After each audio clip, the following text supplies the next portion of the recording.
Olá, meninos e meninas! Hoje iremos iniciar a nossa quarta aula de programação web. O que nós aprendemos na última aula? Nós vimos as tags que podem representar títulos, parágrafos e ênfases. Nas tags de título, vimos que é composto por níveis que vão da tag H1 até a tag H6. A tag H1 é utilizada para a página, o título principal da página, e é a mais importante. Enquanto a tag H2 ela serve para subtítulos ou títulos de seções. Já a tag H6 é a menos importante. Em parágrafos, a gente viu a tag P, que é utilizada para fazer parágrafos no nosso texto. E vimos também as marcações de ênfase, que é quando a gente pode utilizar determinadas tags para fazer marcações e dar ênfase para o meu texto em HTML, certo? Como a tag strong e a tag em. No caso, nessa marcação de ênfase, eu poderia, por exemplo, colocar um pequeno trecho do meu texto em itálico. Hoje iremos iniciar o nosso estudo através do texto em si, onde iremos iniciar pelo texto pré-formatado. Os navegadores desconsideram os espaços excedentes entre as palavras contidas em um documento HTML, desconsiderando assim as quebras de linha. Então, é possível inserir no texto formatado com quantos espaços e quebras de linha desejamos, através do elemento pré. Ou seja, você pode definir como você quer que seja exibido o seu texto. Você pode pré-formatar ele para que o navegador identifique e exiba o seu texto daquela forma que você quer. Então, o texto contido no conteúdo do elemento pré é exibido pelo documento HTML com todos os espaços e todas as quebras de linha. Aqui é um exemplo de um texto pré-formatado. É assim que ele é inserido no código HTML, certo? Eu vou utilizar a tag pré e fechar com a tag pré com a barrinha invertida. Então, tudo que está aqui nesse espaço mais escurinho, ele vai ser pré-formatado no seu texto. E como é que isso seria exibido pelo navegador? Ele seria exibido desta forma, certo? Com esses espaçamentos, quebra de linha. E aí temos também o código, que nós utilizamos o elemento code no documento HTML quando precisamos escrever alguma linguagem de programação. Então, normalmente é utilizado para definir códigos escritos em alguma linguagem de programação. Então, aqui temos uma representação de como utilizaria essa tag code no código HTML. Percebo que tem system.out.println. Isso faz parte da linguagem de programação Java. Então, se quisermos utilizar algo de programação no meu código em HTML, é preciso utilizar tag code, certo? E como é que isso seria representado pelo navegador? Ficaria desta forma.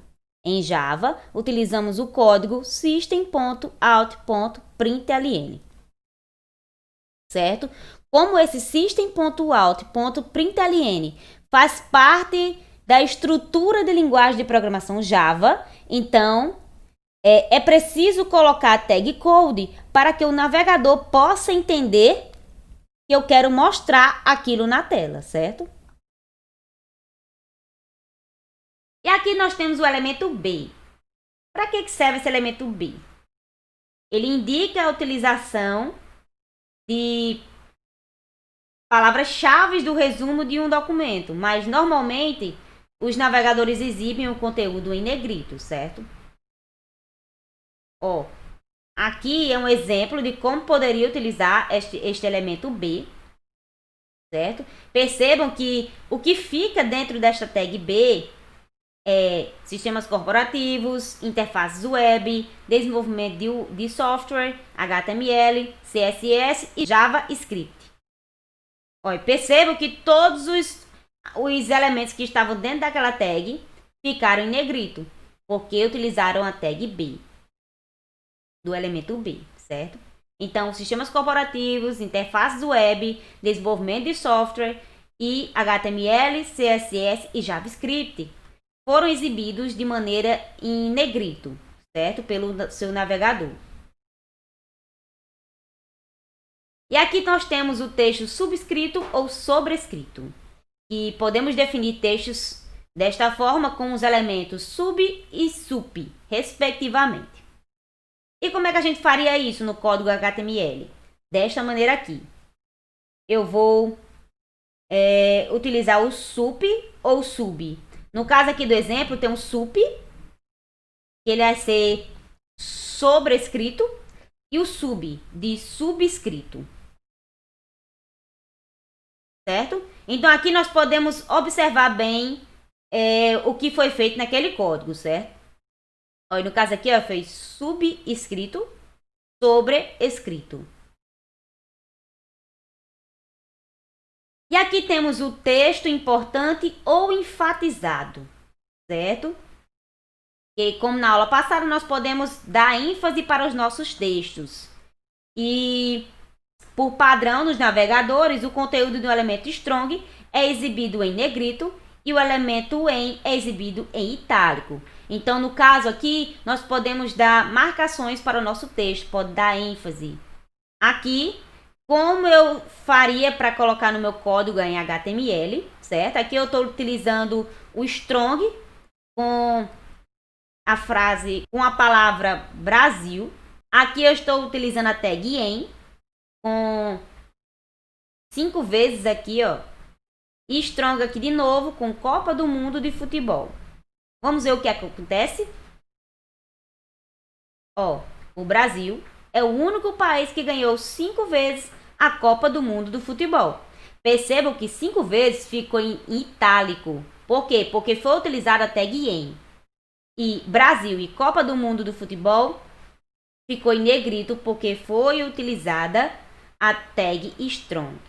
Então aqui eu tenho uma atividade para vocês. Eu quero que vocês me digam para que o código é utilizado, como os navegadores exibem o conteúdo do elemento B e com que elementos definir os textos subscrito e sobrescrito. Então, o que nós aprendemos hoje? Nós aprendemos sobre o texto, onde podemos determinar uma formatação para ele. Nós vimos o código, que é quando precisamos inserir uma parte de uma linguagem de programação no nosso texto. Aí nós utilizamos a tag code. Nós vimos o elemento B, que geralmente os navegadores apresentam o elemento, aquele trecho de texto que está dentro da tag B como em negrito. Vimos também texto subscrito ou sobrescrito, onde utilizamos as tags sub e sup. E vimos também o texto importante ou enfatizado. Aqui nós podemos dar marcações de ênfase, no caso, tornar negrito, um texto itálico, certo? Aqui temos as referências. Por hoje é só. Tenham um bom dia e até a próxima aula, turma!